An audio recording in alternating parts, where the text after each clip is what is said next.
Hello friends and welcome to defence informal once again. तो आज की वीडियो हम लेकर आए हैं एक बहुत ही अच्छी खबर पर, जो कि कुछ दिन पहले आई थी कि C-295 जो मिलिट्री एयरक्राफ्ट है उसको मंजूरी मिल चुकी है कैबिनेट की तरफ से। अब बस एक फॉर्मेलिटी रह गई है डील साइनिंग की, जो कि अगले महीने पूरी कर ली जाएगी और ये एयरक्राफ्ट अगले 4 सालों के अंदर जो 16 एयरक्राफ्ट हैं वो डिलीवर कर दिए जाएंगे, जो कि फ्लाई अवे कंडीशन में डायरेक्टली इंडिया आएंगे।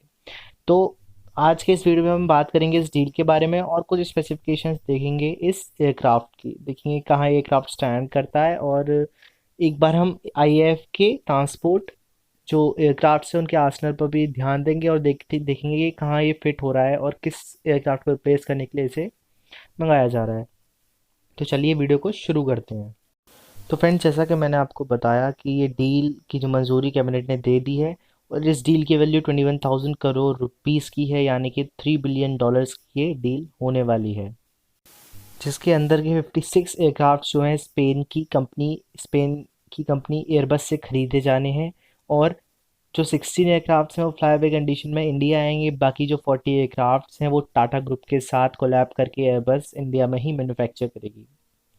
तो अब एक चीज़ मैं अगर आपको बताऊं कि ये जो स्टेप लिया गया है मेक इन इंडिया के थ्रू इंडिया में बनाने का और टाटा के साथ कोलैब करने का, तो एक बहुत ही अच्छा स्टेप होने वाला है, क्योंकि ये कंट्री में एक एटमॉस्फेयर, एक एनवायरनमेंट क्रिएट करेगा पावर प्राइवेट इंडस्ट्रीज़ को ग्रो करने के लिए और मिलिट्री एयरक्राफ्ट्स को बनाने के लिए। और ये इंडिया की हिस्ट्री में भी ऐसा पहली बार होने वाला है कि कोई प्राइवेट कंपनी जो है मिलिट्री एयरक्राफ्ट बनाएगी। तो एक बहुत ही अच्छा स्टेप ये माना जा रहा है। पूरी प्राइवेट इंडस्ट्री को ये ट्रांसफॉर्म कर सकता है। अब जैसे मैं अगर एग्जांपल लूँ तो इसका जो जैसे इसके इलेक्ट्रॉनिक वॉरफेयर स्वीट हैं और काफ़ी सारे जो सिस्टम है वो इसमें इंडिजीनियस लगने वाले हैं।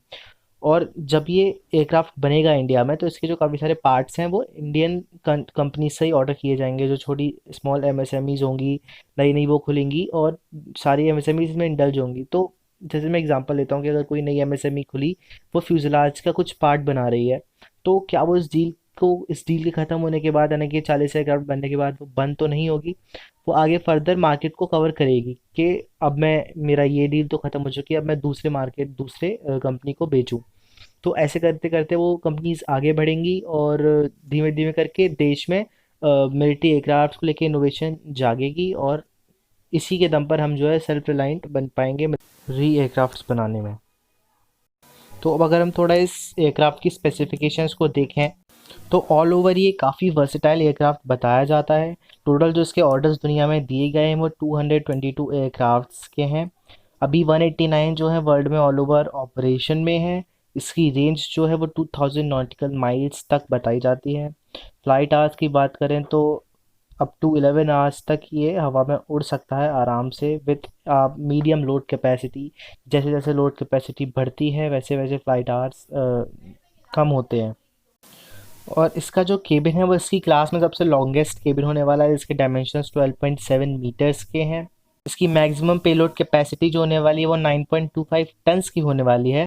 और सबसे खास बात इस एयरक्राफ्ट की ये है कि ये उन अनप्रिपेयर्ड रनवेज से भी उड़ान भर सकता है, जैसे जो कच्चे रनवेज होते हैं जो अनप्रिपेयर्ड होते हैं और जैसे थोड़े बहुत डैमेज रनवेज होकर उनसे आराम से उड़ान भर सकता है। तो ये इसकी बहुत ही अच्छी खूबी है। तो अब अगर हम एक बार एयरफोर्स के मिलिट्री ट्रांसपोर्ट एयरक्राफ्ट के आर्सनल पर नज़र डालें तो हमें पता चलता है कि जो हैवी लिफ्ट एयरक्राफ्ट यानी कि 40 to 70 टन्स वाले, उसमें हमारे IL-76 और C-17 ग्लोब मास्टर्स आते हैं। उसके बाद मीडियम लिफ्ट एयरक्राफ्ट में आता है हमारा C-130 सुपर हरक्यूलिस। फिर लाइट लिफ्ट एयरक्राफ्ट में आते हैं हमारे AN-32 और एवरो 748।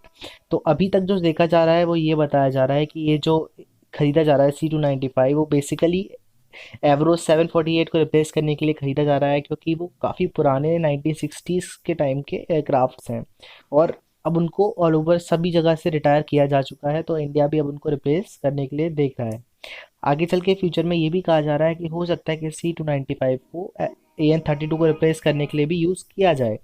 लेकिन अभी फ़िलहाल इसको एवरो के लिए मंगाया जा रहा है। अगर इसकी परफॉर्मेंस अच्छी निकल के आती है तो इसके फर्दर ऑर्डर्स दिए जाएंगे और ये ऑर्डर्स 3 डिजिट में आराम से पहुंच सकते हैं, जो कि जितने ऑर्डर्स बढ़ेंगे उतने ही जो है इसकी कॉस्ट कम होती जाएगी। तो C-295 की परफॉर्मेंस पे टोटली अब डिपेंड करेगा कि AN-32 के लिए इसको रिप्लेसमेंट बनाया जाएगा कि नहीं। ये था दोस्तों आज का वीडियो। अगर पसंद आया हो तो लाइक ज़रूर करना और प्लीज़ चैनल को सब्सक्राइब करिए। हमें आपका सपोर्ट चाहिए, आपकी हेल्प चाहिए अपने चैनल को ग्रो करने में।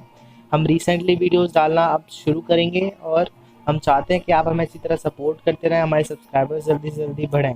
अभी हमने 1000 सब्सक्राइबर्स का गोल रखा है, so please help to fulfil that.